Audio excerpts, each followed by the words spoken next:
de hoy en nuestro estudio expositivo del libro de los Hechos.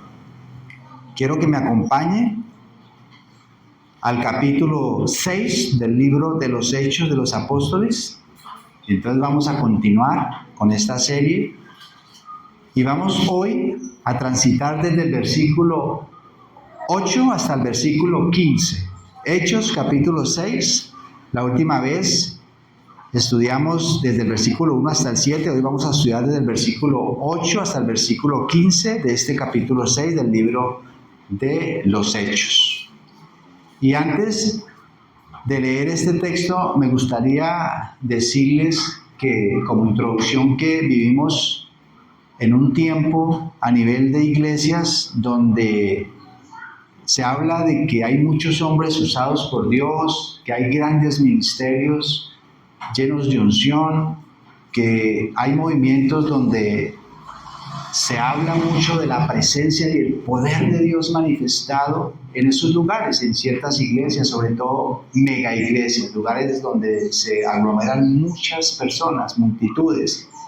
Y el éxito ministerial o el éxito de una iglesia se mide por cuántas personas aglomera, por cuántas personas, se reúnen en ese lugar. Entonces, muchas de estas mega iglesias, pues obviamente se sienten muy orgullosas porque son recintos de 2,000, 5,000, 10,000 y hasta más personas. Y el éxito entonces de las iglesias ministerial y del respaldo de Dios se mide por la cantidad de personas, por lo hermoso del templo, por lo difundido que son los mensajes, por los likes, por tal vez la masiva participación en redes sociales de estos lugares. Pero hoy vamos a ver que en la iglesia primitiva los estándares para ser usados por Dios eran muy diferentes, como lo vamos a ver precisamente a través de la vida de Esteban, que hoy es el protagonista principal de este texto. Entonces vamos a considerar algunas marcas que verdaderamente caracterizan a un hombre o a una mujer usada por Dios y que Dios va a usar obviamente para su gloria. Entonces acompáñenme a leer esta porción, Hechos 6, versículos 8 al 15. Dice así la palabra de Dios. Y Esteban, lleno de gracia y de poder, hacía grandes prodigios y señales entre el pueblo. Entonces se levantaron unos de la sinagoga llamada de los Libertos y de los de Cirene, de Alejandría, de Cilicia y de Asia, disputando con Esteban. Pero no podían resistir a la sabiduría y al espíritu con que hablaba. Entonces sobornaron a unos para que dijesen que le habían oído hablar palabras blasfemas contra Moisés y contra Dios. Y soliviantaron al pueblo, a los ancianos y a los escribas, y arremetiendo le arrebataron y le trajeron al concilio. Y pusieron testigos falsos que decían: este hombre no cesa de hablar palabras blasfemas contra este lugar santo y contra la ley.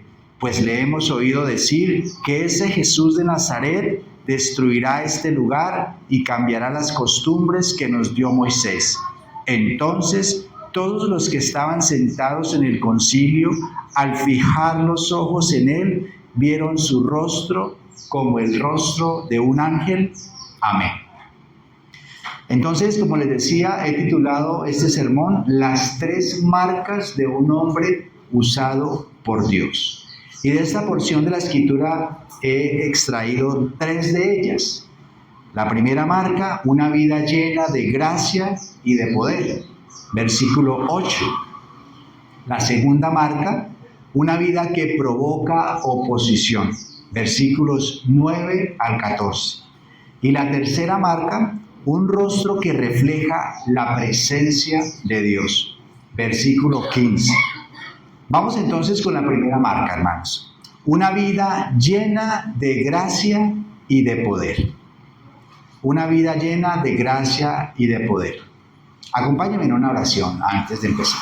Padre Santo, quiero nuevamente encomendar en tus manos este mensaje principal, Señor, porque sé que si tu Santo Espíritu no lo utiliza y no interviene en nuestros corazones, estableciendo estas verdades, Señor, no tiene sentido y no va a suceder nada, Señor. Necesitamos de ti, Padre Santo, que seas tú mismo usando mis palabras, usando la elaboración que me diste de este mensaje, Señor, inspirado por ti, para que pueda producir el efecto en nuestras vidas y que podamos aprender de este maravilloso hombre Esteban en esta tarde, Señor. Por eso presento en tus manos este mensaje para que nos permitas asimilarlo y que nuestro entendimiento reciba lo que quieres hablar a nuestras vidas, para que en este tiempo en que estamos viviendo podamos reflexionar sobre estas enseñanzas y mirar a nuestra vida, para que a la luz de estas verdades podamos reflexionar sobre cómo estamos viviendo, Señor. En tus manos, por eso te pido que prosperes este mensaje. En tus preciosas manos te lo entrego, en el nombre de Jesús. Amén. Bueno, entonces les decía que vamos con la primera marca, una vida llena de gracia y de poder. Vamos a leer el versículo 8. Y Esteban, lleno de gracia y de poder, hacía grandes prodigios y señales entre el pueblo. En el mensaje pasado, ustedes recuerdan, cuando abordamos el comienzo de este capítulo 6, desde el versículo 1 hasta el 7, hablamos de que se presenta un problema en la iglesia. Hay un conflicto en la iglesia, ¿cierto? ¿Por qué? Porque los griegos se quejaron de que sus viudas eran descuidadas en el mantenimiento que ellas recibían, ¿correcto? Y entonces la congregación, Pedro y los apóstoles, muy sabiamente tomaron estas palabras y tomaron medidas al respecto. Propusieron escoger a 7 hombres y entre ellos precisamente aparece el protagonista de este mensaje, Esteban, ¿cierto? Donde se seleccionan hombres llenos del Espíritu Santo y llenos de fe para que pudieran hacerse en cargo de este servicio para las mesas de las viudas. Entonces, en ese contexto es donde estuvimos hablando el mensaje pasado. Y es interesante que entre esos 7 hombres había precisamente uno que se destacaba sobre los demás. Ese hombre era Esteban. Y es interesante que fue el primero en ser mencionado dentro de esos nombres. Usted puede verlo ahí, a leer. Pero además fue el único que fue presentado con grandes calificativos. Fue el único del que se habló específicamente de su carácter, de lo que él era. Y las palabras que lo describieron era que era un hombre lleno de fe y del Espíritu Santo. Tremenda descripción, ¿cierto? ¿A usted no le gustaría que lo describieran así? Un hombre lleno de fe y un hombre lleno del Espíritu Santo. Entonces, este hombre, Esteban, que fue inicialmente seleccionado para servir a las mesas de las viudas, vamos a ver el día de hoy y en el siguiente mensaje que finalmente terminó predicando de una manera poderosa y gloriosa, y vio manifestado el poder de Dios y los cielos abiertos sobre su vida. Entonces, en estos 8 versículos que hoy vamos a contemplar, vamos a ver 3 marcas de un hombre que Dios usó poderosamente. Una de las preguntas que al final tenemos que hacernos nosotros, después de este mensaje, al transitar por la vida de Esteban, no es qué estamos haciendo para Dios, sino de qué estamos nosotros llenos. ¿De qué estamos nosotros llenos? Leamos el versículo 8 nuevamente. Y Esteban, lleno de gracia y de poder, hacía grandes prodigios y señales entre el pueblo. Noten que lo primero que dice el texto es que Esteban estaba lleno de gracia. Lleno de gracia. Esta expresión en la Biblia también se adjudica a otros hombres y mujeres. Tal vez la más popular es a la Virgen María, ¿no? Ustedes recuerdan que es descrita como una mujer llena de gracia. Eso le dice su prima Elizabeth: llena eres de gracia, bendito sea el fruto de tu vientre Jesús. Más adelante la Iglesia Católica la convirtió en un rezo, de donde viene el Ave María, ¿cierto? Pero la Biblia describe que era una mujer llena de gracia. así como también a Esteban está describiéndolo como un hombre lleno de gracia, y muchos otros personajes, José, Daniel, eran hombres que estaban llenos de la gracia de Dios. Por eso es importante entender qué significa estar lleno de gracia, para entender realmente estas palabras. Entonces, lo primero que tengo que decir es, o mencionar, más bien aquello que no es estar lleno de gracia, porque podemos a veces confundir lo que eso significa. Entonces, no es ser una persona llena de virtud y que sobrepasa positivamente a otras personas. No es tampoco ser una persona muy agradable, tal vez muy atractiva o especial. No es una persona que es muy especial en la manera como se expresa y se dirige ante los demás. No es alguien que ha acumulado tampoco muchos méritos para que Dios lo quiera más y tenga un trato especial con ella. Tampoco es, en términos humanos, ser una muy buena persona. Eso tampoco es ser lleno de gracia, ni tener un gran carisma que impacte a otros. Eso no es ser lleno de gracia.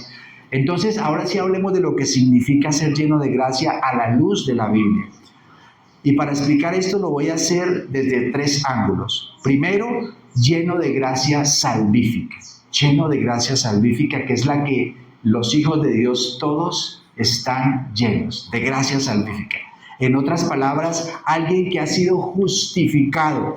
Efesios 2, versículos 8 y 9 dice lo siguiente. Efesios 2, versículos 8 y 9. Porque por gracia sois salvos por medio de la fe, y esto no de vosotros, pues es don de Dios, no por obras, para que nadie se gloríe. Entonces, estar lleno de gracia, lo primero que significa es que has recibido la gracia de Dios en Cristo. No es que tú seas gracioso por ti mismo, es que Dios te trató bondadosamente, otorgándote un favor inmerecido a través de Cristo y a través de su muerte en la cruz. Y es por eso que el reformador Juan Calvino dijo lo siguiente: la gracia es el favor gratuito de Dios hacia pecadores que no lo merecen. Entonces Esteban era un hombre lleno de gracia porque ya había sido justificado por la gracia de Dios mediante la fe que él mismo le concedió, porque el texto de Efesios 2 dice que es un don de Dios. No es algo que yo tenga por mi propio esfuerzo, porque no lo puedo hacer. Dios mismo nos concede esa fe. Entonces es algo que simplemente recibimos de Dios. Esta primera arista de lo que les estoy hablando. La gracia salvífica es algo que recibimos y que poseemos todos aquellos que somos hijos de Dios por pura gracia, por pura gracia. Lo segundo, lleno de gracia santificadora. ¿Qué es la gracia santificadora? Es aquella gracia que recibimos de Dios que produce una vida apartada, porque eso es lo que significa ser santo, alguien apartado, cortado para un propósito específico para Dios. Dios nos apartó para sí, para un propósito que Él estableció para nosotros. Entonces es esa gracia que produce una vida apartada para cumplir los propósitos de Dios y en consecuencia produce una vida de transformación permanente. El Evangelio de Juan en el capítulo 1, versículo 16 dice lo siguiente. Juan 1, 16. Porque de su plenitud tomamos todos y gracia sobre gracia. Todo lo tomamos ¿de dónde? De la plenitud de Dios. Toda buena dádiva, dice Santiago, y todo don perfecto desciende de lo alto. Todo lo recibimos de Dios y gracia sobre gracia. Esa gracia sobreabunda y nosotros debemos desear que Dios derrame esa gracia sobre nosotros. Y en Tito capítulo 2, versículos 11 y 12 dice lo siguiente. Tito capítulo 2, versículos 11 y 12. Porque la gracia de Dios se ha manifestado para salvación a todos los hombres, enseñándonos que renunciando a la impiedad y a los deseos mundanos, vivamos en este siglo sobria, justa y piadosamente. Entonces este texto nos dice que esa gracia de Dios que se ha derramado sobre los hombres tiene una característica, y es que no solamente nos salva, sino que también es una pedagoga. Vemos que dice que esa gracia nos enseña a renunciar a la impiedad y a los deseos mundanos, y nos impulsa a vivir en este mundo sobria, justa y piadosamente. Esa misma gracia que nos salvó ahora nos enseña, nos capacita a través del Espíritu Santo para que nosotros renunciemos a la impiedad. Ya hemos hablado de eso en otras ocasiones. La impiedad, ¿qué es? Es una vida donde Dios no está. Es una vida donde las personas no involucran a Dios. La vida de piedad es esa vida donde Dios se convierte en el fundamento de aquella persona que es piadosa por eso, porque hace de Dios el centro de su vida. Entonces la gracia, en este caso santificadora, nos aparta de los deseos mundanos y nos hace vivir en este mundo de una manera sobria, justa y piadosa, enfocada en Dios, en agradarlo a Él, en apartarnos de todas aquellas cosas de las cuales Dios nos sacó, que pertenecían a nuestro pasado, a esos deseos de la carne, en los que vivimos en otro tiempo, siguiendo la corriente de este mundo, conforme al príncipe de la potestad del aire, a esos deseos que antes dominaban nuestra manera de vivir. Esa gracia santificadora hace que a diario crucifiquemos nuestra carne con sus pasiones y deseos para vivir de tal manera que podamos vivir una vida piadosa que agrade a Dios. Entonces, cuando una persona está llena de esta gracia santificadora, esa misma gracia, como les decía, que lo ha salvado, ahora lo continúa, lo permanece transformando a la imagen de Cristo y le da el poder para vencer el pecado, para amar y servir a otros, para perdonar las ofensas que otros cometen contra él, así como lo hizo Esteban con los que lo mataron, como lo vamos a ver en el siguiente mensaje. Esta es la misma gracia irresistible a la que hacen alusión en la teología reformada, que no solamente llega a la vida de aquellos que son escogidos, sino que también la hace perseverar en la fe y que también la santifica. Lo tercero, lleno de la gracia ministerial. Esta es la tercera gracia, lleno de la gracia ministerial. Es esa gracia especial que capacita a una persona para ser usada por Dios. Miren lo que dice 1 Corintios 15, versículo 10. 1 Corintios 15, versículo 10. Pero la gracia de Dios, si aquí está hablando el apóstol Pablo, pero por la gracia de Dios soy lo que soy, y su gracia no ha sido en vano para conmigo. Antes he trabajado más que todos ellos, pero no yo, sino la gracia de Dios conmigo. Tal vez el apóstol Pablo fue uno de los siervos más fructíferos, más maduros, y que nos dejan un legado de enseñanzas maravillosas, sobre todo para los que estamos en el ministerio. Pero él dice aquí algo maravilloso, que todo lo hizo no por él, sino por la gracia de Dios. Él dice que había trabajado más que todos, pero no era él, sino la gracia que Dios le otorgaba para hacer esa labor. Dios mismo es el que da, brinda y otorga esa gracia para aquellos que llama a esta labor ministerial, como lo hizo con Esteban. No es que Esteban fuera alguien sobresaliente, porque a veces los seres humanos tendemos a idolatrar a las personas, a ensalzarlas demasiado, a encumbrarlas en un lugar que no les pertenece. Si son lo que son, como dice Pablo, es por la gracia de Dios, no es por nada más. Entonces, el versículo 8 del capítulo 6 de Hechos continúa diciendo, y de poder. Dice que él estaba lleno de gracia, pero también de poder. Dice el texto, hacía grandes prodigios y señales entre el pueblo. Y este poder que aquí se expresa y que era manifestado en los grandes prodigios y señales que Esteban hacía, era el resultado precisamente de la gracia de Dios que lo capacitaba para que en su servicio a Dios estas señales se manifestaran. No era, repito, porque Esteban tuviera un talento tremendo de una manera personal, era porque la gracia que Dios derramaba sobre él le permitía expresar ese poder, ese respaldo de Dios. Era un don inmerecido que Esteban recibía para servir de esta manera. Es lo que los teólogos llaman dones de gracia. Es esa gracia que Dios derramó sobre la vida de Esteban para que otros, ese es el propósito, llegaran a conocer la gracia de Dios.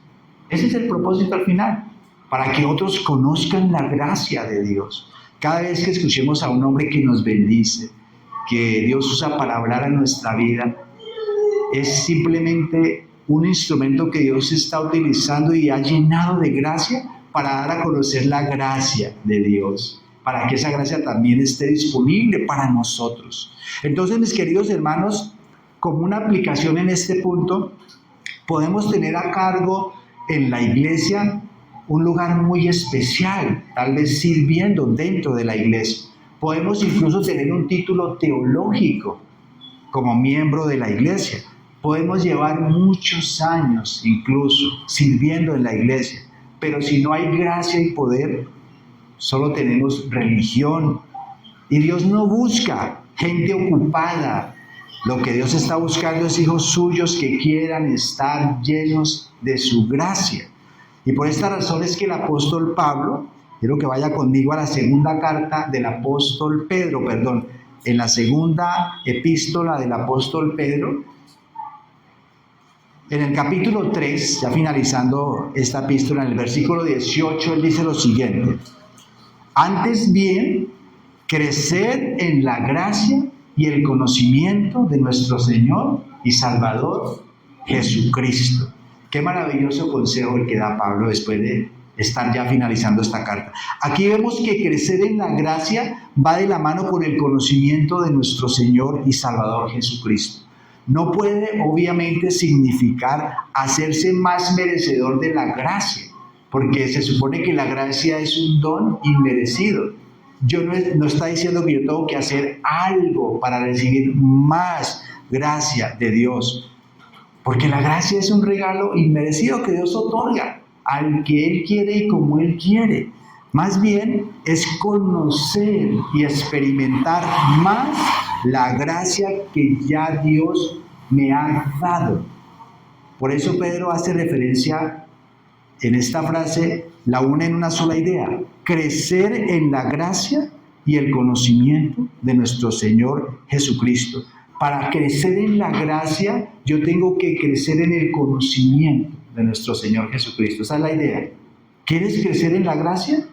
Tú tienes que crecer en el conocimiento de nuestro Señor Jesucristo. No puedo hacerlo uno, o no puedo más bien obtenerlo uno, sin echar mano de lo otro. Necesito conocer más a Cristo, mi intimidad, mi relación, mi estudio sistemático de la Biblia, mi meditación, mi devocional personal. Cuánto yo en mi mente, en mi corazón, abrazo constantemente esa comunión con Dios.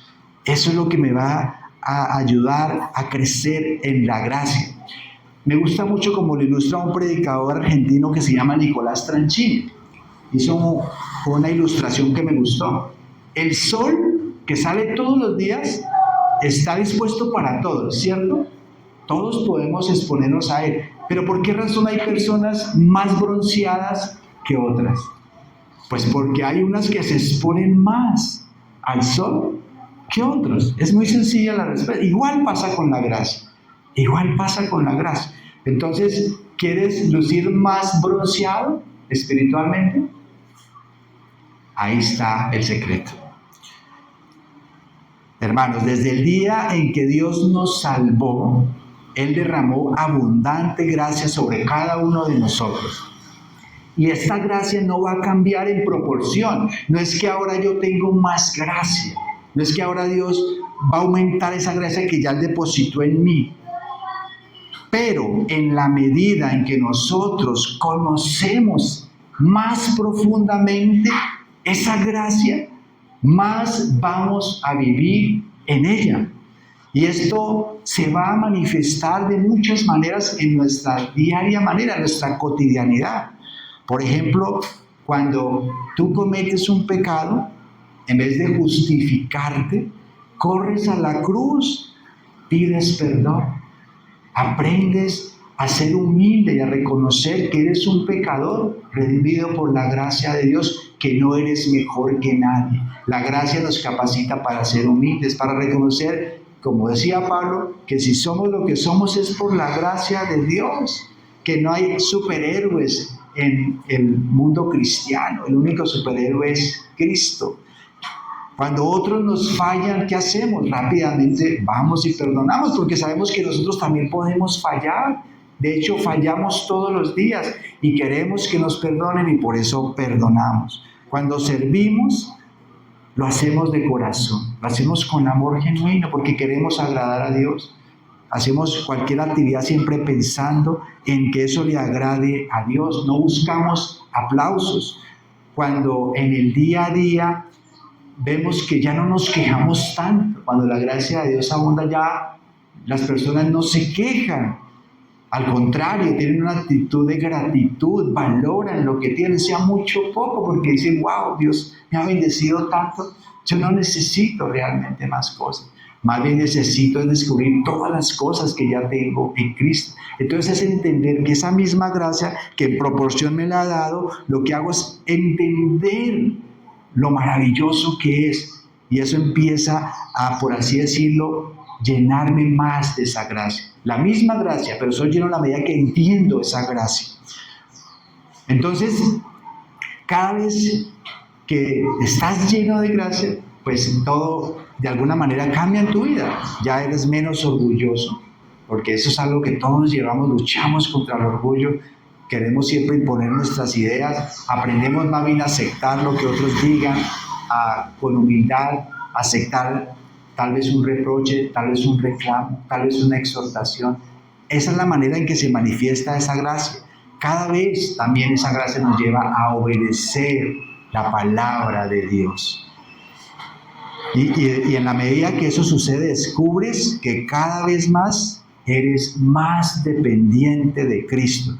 Porque crecer en la gracia hace, mis hermanos, que dependas menos de ti y dependas cada vez más de Cristo. Esa es una realidad tangible que vemos en nuestra vida. Nos convertimos en personas completamente dependientes de Cristo. Sabemos que separados de Él no podemos hacer nada más que fallar, equivocarnos, cometer errores, cometer desaciertos. Hebreos 4:16 dice lo siguiente. Hebreos 4:16. Acerquémonos pues confiadamente al trono de la gracia para alcanzar misericordia y hallar gracia para el oportuno socorro. Entonces, ¿cuál es aquí el consejo del autor a los Hebreos? Que nos acerquemos pues confiadamente al trono de la gracia. Ahora, noten cómo describe maravillosamente el trono de Dios. Es un trono de gracia. Es un trono donde yo me puedo acercar confiadamente a través de los méritos de Cristo, ¿no? Porque sabemos que es a través de Cristo que Dios nos acepta, que Dios escucha nuestras oraciones. Por eso oramos en el nombre de Jesús. Es a través de sus méritos, de su justicia perfecta, de su vida santa, de su obra en la cruz, que nosotros nos acercamos a Dios confiadamente. Y aquí el autor nos garantiza que podemos alcanzar misericordia para esas situaciones en que la necesitamos y hallar gracia para el oportuno socorro. Necesitamos la gracia de Dios. Entonces vamos con la segunda marca, hermanos. Ya vimos la primera, vamos con la segunda marca. Una vida que provoca oposición. Una vida que provoca oposición. Versículos 9 al 14.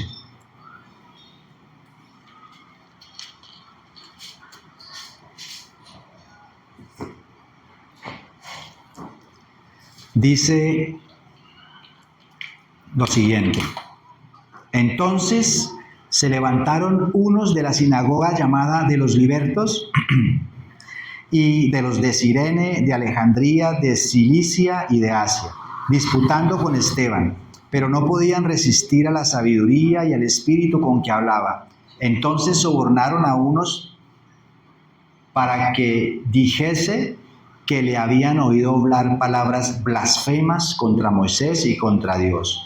Y soliviantaron al pueblo, a los ancianos y a los escribas, y arremetiendo, le arrebataron y le trajeron al concilio, y pusieron testigos falsos que decían: este hombre no cesa de hablar palabras blasfemas contra este lugar santo y contra la ley.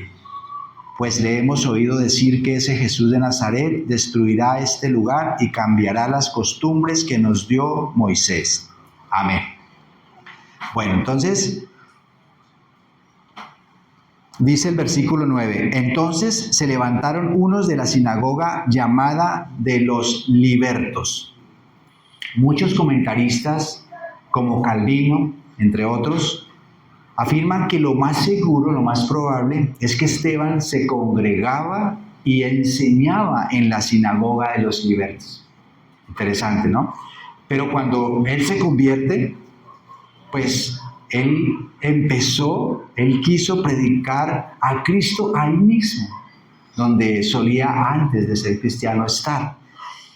Y quiso compartirle a sus mismos compañeros. Yo creo que ese ha sido el deseo de todos, ¿no? Después de convertirnos, quisiéramos como alcanzar a aquellos que han sido parte de nuestra vida, aquellos que hemos conocido, que nos conocieron antes en esas andanzas en las que estábamos.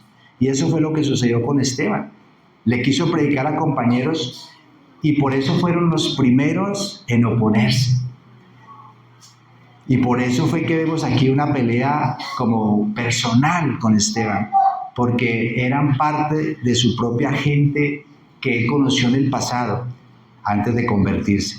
Y por eso el texto dice en la parte final que disputaban con Esteban.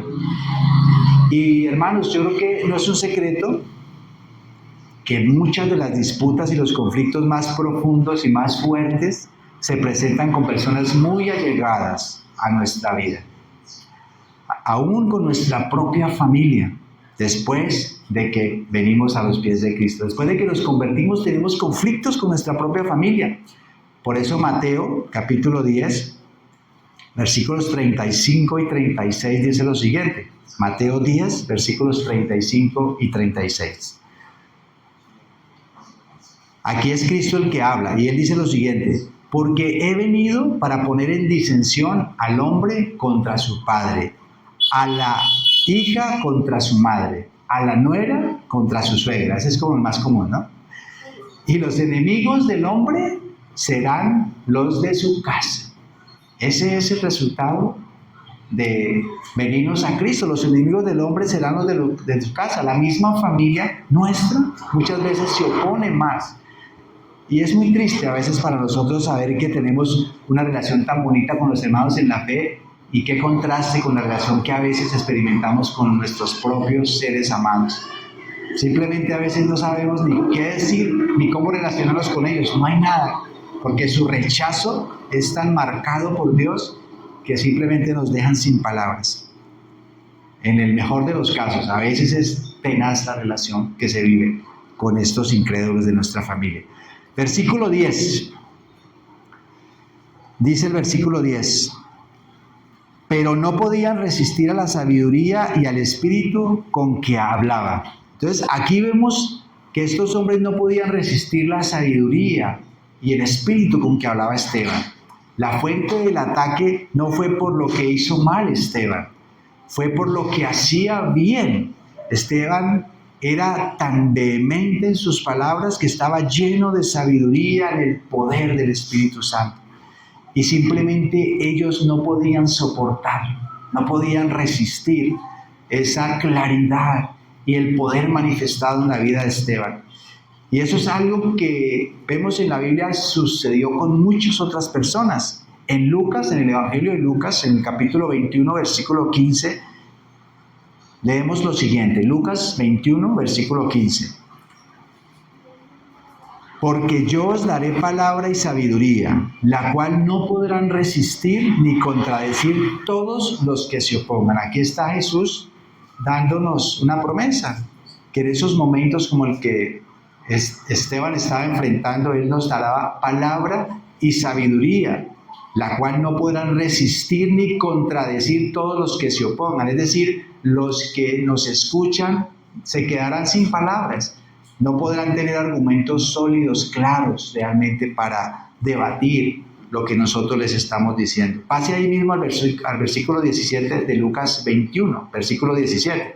Dice, y seréis aborrecidos de todos por causa de mi nombre. Miren la promesa del Evangelio de esta tarde para nosotros. Seremos aborrecidos de todos los incrédulos, ¿no? Aquí habla de todos aquellos que rechazan el Evangelio y que son hostiles y enemigos de Dios. Por ellos seremos aborrecidos por causa del nombre de Jesús.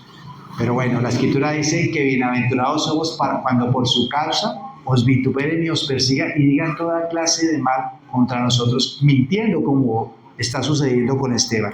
En Mateo 22, 26, ahí antes de el texto anterior, Mateo 22, 46, dice, y nadie le podía responder palabra, ni usó alguno desde aquel día preguntarle más. Aquí estamos hablando de Jesucristo, ¿no? Cuando él hablaba, en este punto, nadie le respondía palabra, ni usó alguno desde aquel día preguntarle más, porque Jesucristo siempre los ponía en evidencia de su ignorancia, de su desconocimiento, le respondía con sabiduría, obviamente era el Hijo de Dios, los dejaba callados, como decimos, y simplemente no podían argumentar contra lo que Jesucristo decía.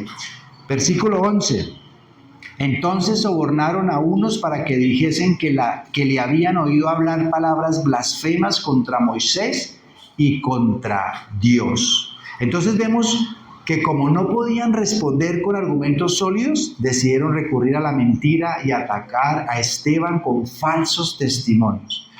Como no tenían nada que decir en contra de la verdad que Esteban les estaba manifestando, con el denuedo con que Esteban estaba predicando, entonces decidieron atacar la reputación de Esteban, con mentiras, con engaño. Y vemos que esa actitud fue exactamente la misma que enfrentó nuestro Señor Jesucristo. Esto lo vemos claramente en Marcos, Evangelio de Marcos, capítulo 14, versículos 56 al 58. Marcos, capítulo 14, versículos 56 al 58.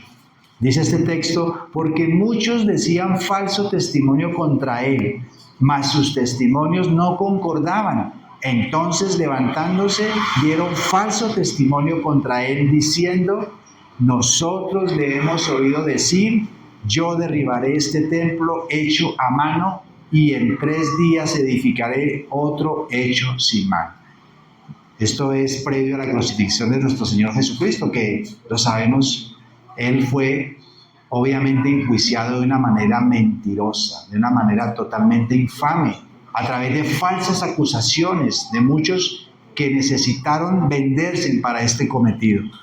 Versículos 12, 13 y 14. Lo mismo estaba sucediendo con Esteban. Vamos a leer versículos 12, 13 y 14. Y soliviantaron al pueblo, a los ancianos y a los escribas, y arremetiendo, le arrebataron y le trajeron al concilio. Y pusieron testigos falsos que decían, este hombre no cesa de hablar palabras blasfemas contra este lugar santo y contra la ley. Pues le hemos oído decir que ese Jesús de Nazaret destruirá este lugar y cambiará las costumbres que nos dio Moisés. Entonces, el texto comienza diciendo que soliviantaron al pueblo. Esta palabra soliviantar significa incitar a través de la manipulación para hacer sublevar a la gente contra algo o contra alguien. Es provocar y alborotar a la gente para que se rebele, para que se enoje o para que se oponga a alguien con violencia generalmente. El texto continúa diciendo que soliviantaron al pueblo, a los ancianos y a los escribas. Y por esta causa arrebataron a Esteban y lo trajeron al concilio. En el versículo 13 dice que pusieron testigos falsos que decían, este hombre no cesa de hablar palabras blasfemas contra este lugar santo y contra la ley. Entonces, vemos un ejemplo similar de lo que aquí estamos leyendo, cómo a través de testigos falsos decían que este hombre estaba blasfemando contra ese lugar santo, contra el templo, contra la ley y contra Moisés. En Hechos, ahí un poco más adelante, 17:5, vemos un caso similar. Hechos 17:5. Dice este texto Hechos 17:5. Entonces los judíos que no creían, entonces aquí vemos quiénes son los que participan de esto. Los judíos que no creían, teniendo celos, tomaron consigo a algunos ociosos hombres malos y juntando una turba, alborotaron la ciudad y asaltando la casa de Jasón, procuraban sacarlos al pueblo. Entonces vemos aquí cómo estas personas soliviantaron a otros, a hombres ociosos, malos, perversos, para provocar este alboroto. Hombres que no creían, los incrédulos siempre son los que llevan a cabo estas acciones. Miren lo que dice Marcos 15:11, Marcos 15:11, hablando también de la infamia contra nuestro Señor Jesucristo. Marcos 15:11 dice: mas los principales sacerdotes incitaron a la multitud para que les soltase más bien a Barrabás. Aquí vemos también otro motín, cómo soliviantaron a las personas también y las pusieron de acuerdo para que escogieran a un criminal en vez de nuestro Señor Jesucristo. Ya sabemos lo que pasó, ¿no? Y esos somos los seres humanos. La luz vino al mundo y los hombres amamos más las tinieblas que la luz, porque nuestras obras son malas. Entonces vemos que como no pudieron refutar las palabras de Esteban, entonces decidieron rodearlo y hacer uso de mentiras y falsas acusaciones para poder callarlo.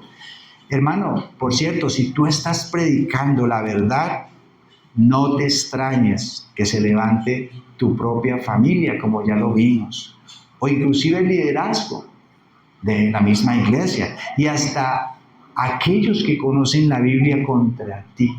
Muchas veces el exponer la verdad de una manera radical, clara, contundente, firme, va a hacer que otros, aún creyentes, se opongan. Esa es la realidad. Aquí vemos que el arma favorita de los que no tienen argumentos es la calumnia.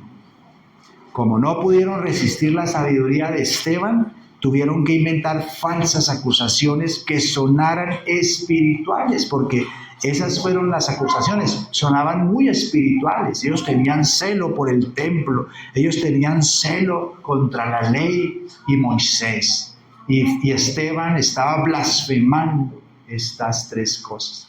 Sonaban argumentos muy espirituales. Ese ha sido siempre el patrón que hemos visto a lo largo de la historia contra los que valientemente predican la verdad.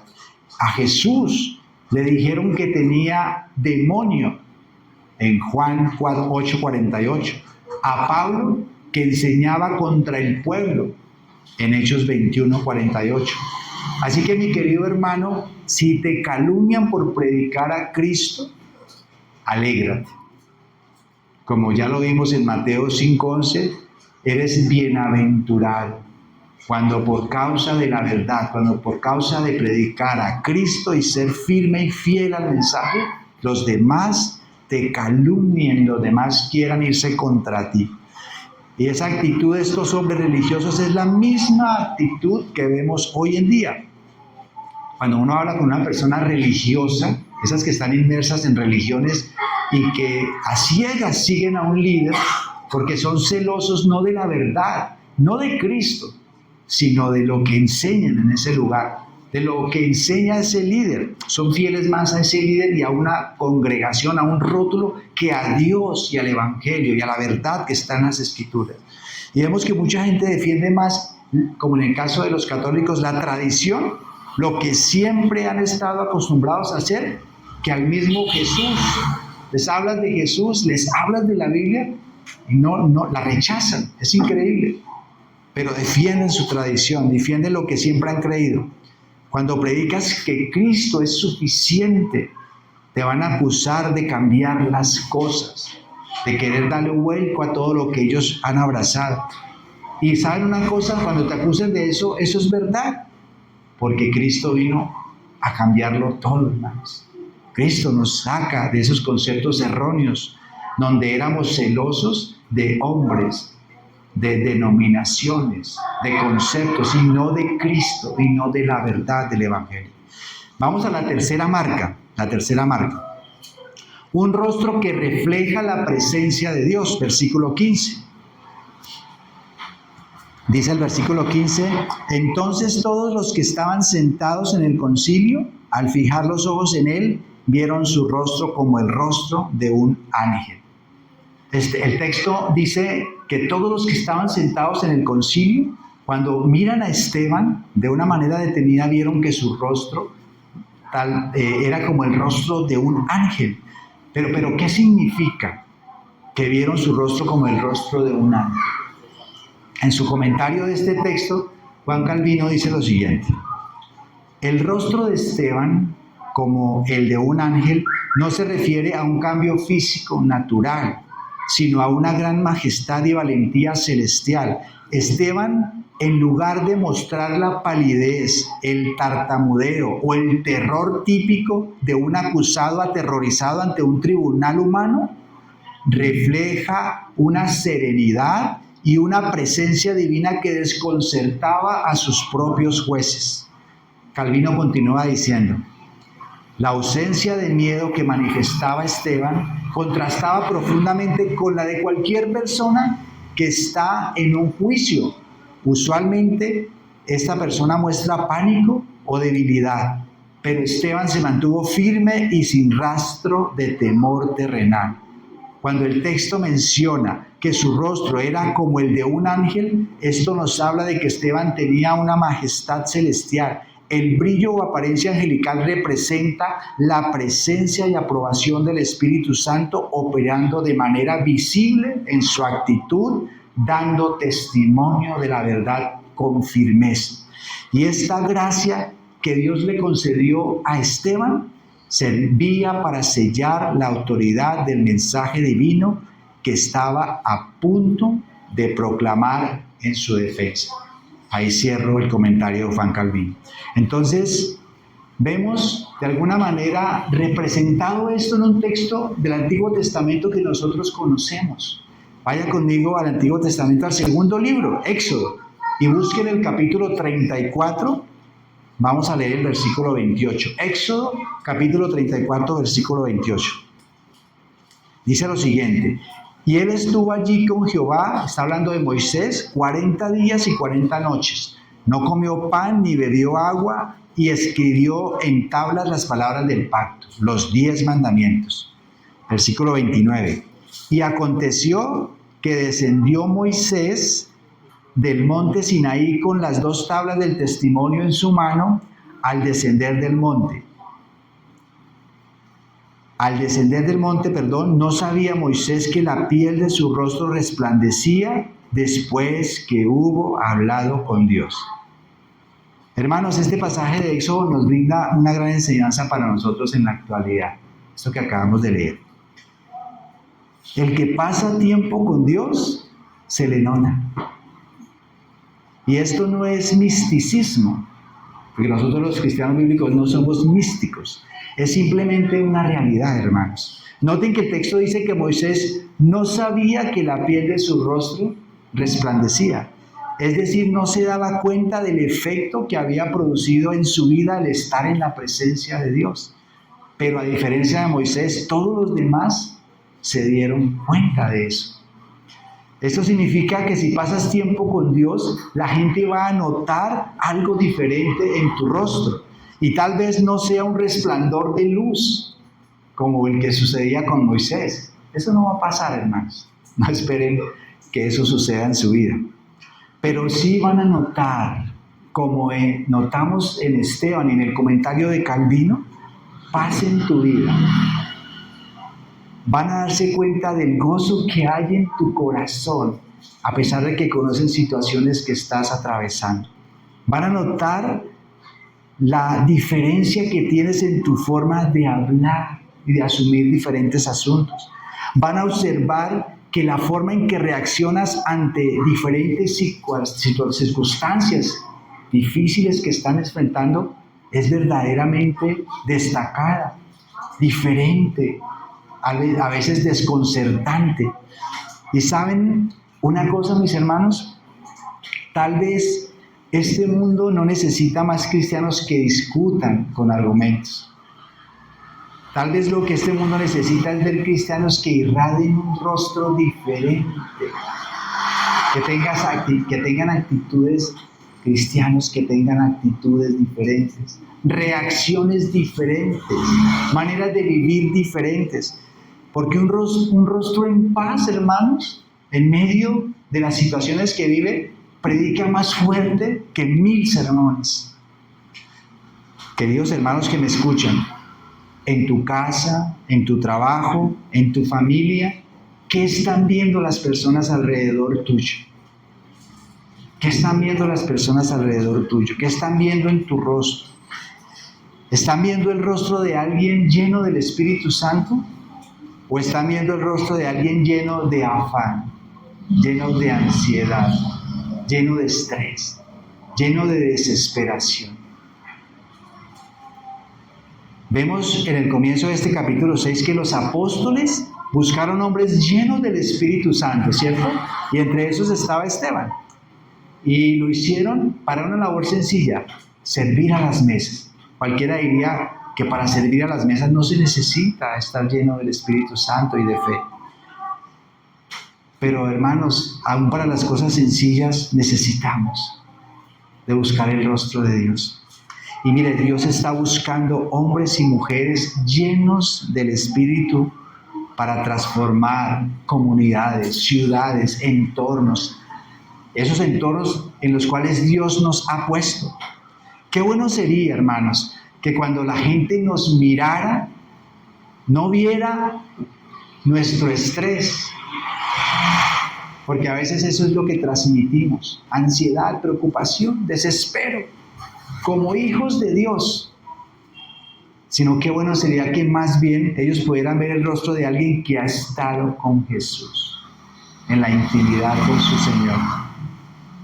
Entonces, hermanos, reflexionemos en esto. Y voy a terminar con unas aplicaciones para nuestra vida. El problema de la iglesia no es que no ora lo suficiente. El verdadero problema es que no conoce tal vez suficientemente la gracia de Dios.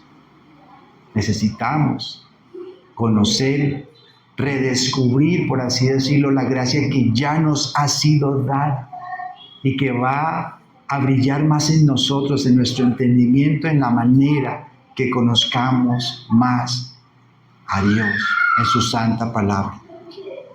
Un cristiano que no crece en la gracia, con el transcurrir del tiempo, se seca, se vuelve crítico, legalista, se vuelve a veces hasta amargado, hermanos. Y Dios quiere que crezcamos en la gracia, hermano. Y esa gracia, como lo dije yo, se manifiesta de muchas maneras, en una vida transformada, de actitudes, de palabras, de pensamientos, de reacciones, de acciones que demuestran el obrar de Dios en su vida. Una tercera aplicación: en ocasiones las batallas más duras no se libran con las personas del mundo, sino con las personas que más te conocen, antes de que conocieras a Cristo, con tus seres más queridos.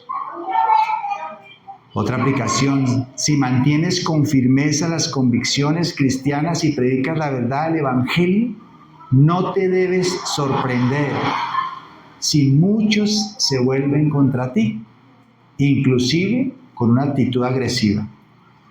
Si tú, hermano, en esta tarde que me escuchas, consideras que estás haciendo la voluntad de Dios en tu vida y todo está muy tranquilo, nada pasa, deberías preocuparte. Escuche lo que le estoy diciendo: deberías preocuparte. La fidelidad a Dios siempre provoca resistencia y oposición de parte de otros. La fidelidad a Dios. Muchos cristianos no tienen problemas, no tienen conflictos, no tienen roces con otros. Nadie los cuestiona. ¿Saben por qué? Porque no son fieles a Dios. Esa es la realidad. La Biblia dice muy claramente: y todo aquel que quiere vivir piadosamente en Cristo Jesús padecerá persecución. Si tú no quieres vivir fielmente para Dios, pues te vas a ahorrar esa persecución. Entonces, hermano, pregúntate esta tarde, ¿cómo estamos compartiendo el Evangelio? ¿Realmente lo hacemos con fidelidad?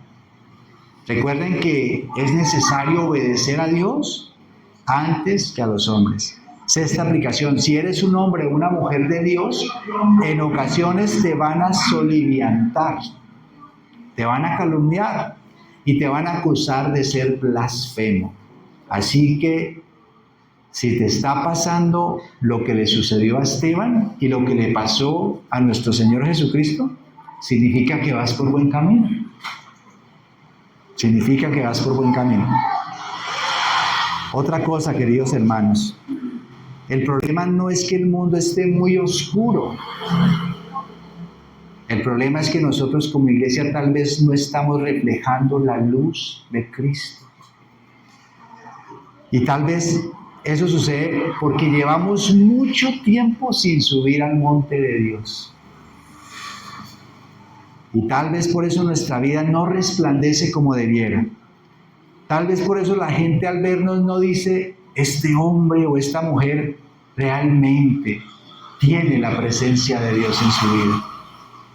Y tal vez esa realidad está sucediendo en nuestra vida porque pasamos más tiempo en la presencia del celular, en la presencia de las redes sociales, en la presencia de los asuntos de este mundo, de tantas distracciones que nos atrapan, que en vez de pasar tiempo en la presencia de Dios, son tan seductoras, tan atractivas y tan interesantes los distractores de este mundo, que no nos dan tiempo de estar en la presencia de Dios. En la actualidad vivimos tiempos peligrosísimos, porque ya no son las espadas, ya no son las hogueras nuestros enemigos, ya no nos van a llevar al circo romano a quemarnos. Ahora tenemos nuestros enemigos en nuestra propia casa, en nuestro propio bolsillo, y amamos a esos enemigos. Hermano, que Dios nos ayude a no dejar de estar constantemente buscando a Dios. Tal vez si no hemos sido usados por Dios, hermanos, hasta el día de hoy, como en el fondo tal vez todos aquí quisiéramos, porque ¿quién no quiere ser usado por Dios? ¿Cierto que todos queremos ser usados por Dios? Absolutamente. Todos quisiéramos ser un instrumento en las manos de Dios para que otros conozcan el Evangelio, para que otros conozcan que hay un Salvador que dio su vida por ellos, para que otros conozcan las buenas nuevas. Pero tal vez si no hemos sido usados por Dios hasta el día de hoy, es porque no nos hemos dispuesto para crecer en la gracia y el conocimiento de nuestro Señor Jesucristo. Y no hemos buscado su rostro como sabemos que deberíamos buscarlo y como hoy la palabra de Dios nos está enseñando. Y tal vez esas marcas de una persona que realmente Dios va a usar no están en nuestra vida, porque no estamos dispuestos a buscar a Dios, no estamos dispuestos a provocar adversarios, no estamos dispuestos a ser fieles a la verdad, no estamos dispuestos a pagar las consecuencias que pagó Esteban por ser fiel al mensaje de Dios. Hermanos queridos, que la vida de Esteban nos inspire a vivir una vida cristiana llena de fe y llena del Espíritu Santo, para que podamos ver el poder de Dios en nuestra vida de tal manera que podamos reflejar su gloria aún en medio de la vida sencilla que tenemos y en el lugar sencillo donde cada uno de nosotros vivimos, a donde Dios nos ha puesto. Que Dios nos ayude a poner esta vida de Esteban en nuestro corazón para imitar sus pisadas. Amén. Vamos a orar. Cierren sus ojos, por favor, y acompáñenme en una oración. Te damos gracias, buen Dios, en esta tarde, Señor, por hablar a nuestras vidas y por tomar el ejemplo de este maravilloso hombre lleno de tu gracia, Esteban, el primer mártir de la iglesia primitiva, como lo vamos a ver en el siguiente sermón, Señor. Ayúdanos a ser valientes, ayúdanos a, Dios mío, buscar tu rostro cada día, con la misma desesperación y ansiedad con que buscamos otras cosas de esta vida, Señor. Ayúdanos, Dios, a crecer en la gracia y el conocimiento tuyo, oh Padre Celestial. Ayúdanos a entender que hemos sido llamados a vivir una vida que debe estar enfocada en tu reino. El mismo Señor Jesucristo nos dijo: mas buscad primeramente el reino de Dios y su justicia, y todas estas cosas os serán añadidas, Señor. Perdónanos porque tal vez nos hemos desgastado más en buscar las añadiduras que en buscar tu reino, que en buscar tu presencia, que en buscar tu rostro, que en estar en intimidad contigo. Perdónanos porque a diario tal vez desperdiciamos nuestro tiempo en cosas vanas que no traen ningún provecho para nuestra vida. Oh Señor, enséñanos de tal modo a contar nuestros días que traigamos al corazón sabiduría para guiar nuestros pasos, para guiar nuestra familia, para poder emplear el tiempo de la manera apropiada, para poder cada día entender que nuestra principal labor, nuestra más grande devoción debe ser en tu presencia.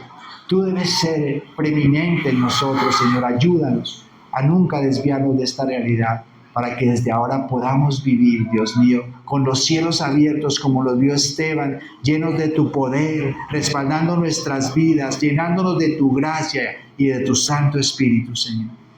Te lo pedimos, Padre amado, con acción de gracias, para que lo hagas en nuestras vidas y en cada uno de mis queridos hermanos que se encuentran hoy acá, Señor. Llénalos de tu presencia y pon en ellos el deseo de estar cada vez en la intimidad contigo. Te lo pedimos, Señor, en el nombre de Jesús. Amén